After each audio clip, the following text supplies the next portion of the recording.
Comment est-ce que tu bois? Tu bois pour oublier, tu bois pour boire, tu bois pour combler une malaise ou une sortie de ta vie. Quel rapport est-ce que tu as entretenu avec l'alcool? Un jour, j'ai entendu un témoignage d'un prêtre français qui est entré dans un terrasse de café et que les serveurs ont été étonnés de le voir prendre un petit bière ou des bières. Comme si le fait d'avoir la foi, c'est un synonyme de vie qui devrait être privé de plaisir, alors qu'on sait bien que le vin c'est un élément central dans toutes les messes. Bien sûr pour les catholiques. Si tu es ouvert sur ma chaîne YouTube ou nouveau, n'oubliez pas de commenter, s'abonner, partager, liker aussi pour me montrer que tu es avec moi.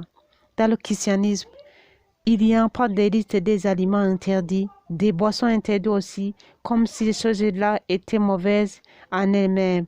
Interdire les choses, dès qu'il y a un risque, c'est un infertilisant, ça ne permet pas à la personne de grandir.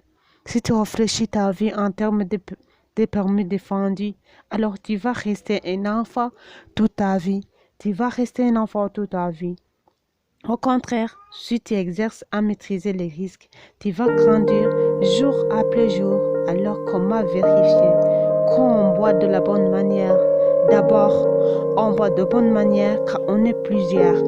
On boit de bonne manière car on est plusieurs. Je reprends encore. On boit bien car on est plusieurs. Parce que dès que tu es seul à boire, d'accord devient amertume et tristesse et trop pis, c'est toi-même.